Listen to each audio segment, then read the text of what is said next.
आम्ही एकत्र आलोय एकत्र राहण्यासाठी। मेळाव्याच्या व्यासपीठावरून उद्धव ठाकरे यांची ग्वाही। दोघं मिळून तुम्हाला फेकवून देऊ, विरोधकांना इशारा। आम्हाला एकत्र आणणं बाळासाहेबांना जमलं नाही, ते फडणवीसांनी जमवून आणलं। राज ठाकरे यांची टीका।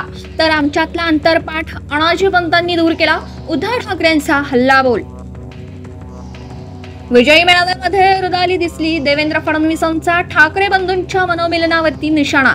तर दोनही बंधूंनी एकत्र येण्याचं श्रेय दिल्याबद्दल राज ठाकरेंचे खोचकपणे मानले आभार। राज ठाकरे आणि उद्धव ठाकरेंच्या एकत्र एंट्रीनं भारावला जनसमुदाय। राज ठाकरे आणि उद्धव ठाकरेंकडून एकमेकांचा सन्माननीय असाही उल्लेख। महाराष्ट्राला मुंबईला हातकर घालून बघा, राज ठाकरेंचा मोदी शहांना इशारा। शांत आहोत याचा अर्थ हिंदी भाषेच्या निमित्ताने तपासून पाहिलं गेलंय, अशी शंकाही व्यक्त। संपूर्ण ठाकरे कुटुंब एकाच फ्रेम मध्ये। व्यासपीठावरती राज आणि उद्धव यांच्यासह रश्मी, शर्मिला, आदित्य, अमित, तेजस यांचा एकत्र फोटो सेशन। मराठीवरून उठसूट मारामारी करण्याची गरज नाही, पण जास्त नाटक केली तर कानाखाली आवाज काढलाच पाहिजे। राज ठाकरे यांचा इशारा।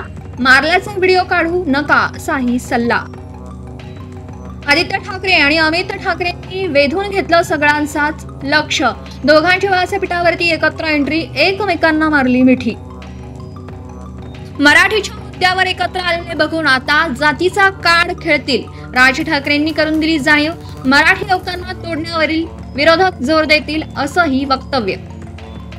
न्याय मागणं ही गुंडगिरी नाही, तुम्ही सक्ती कराल तर गुंडगिरी करणारच, असा उद्धव ठाकरेंचा देवेंद्र फडणवीसांना इशारा। आजच्या मेळाव्याला चित्रपटाच्या प्रीमियर सारखं वातावरण, पण आजपासून सुरुवात आहे। उद्धव ठाकरेंनी दिलं राज ठाकरेंची सोबत करण्याचं स्पष्ट संकेत। मनसेने दणका दिल्यावर उद्योजक सुशील केडी याने मागितली राज ठाकरेंची माफी। मानसिक तणावाखाली येत ट्विट केल्याची सारवासारव राज ठाकरेंचं प्रशंसक असल्याचाही दावा।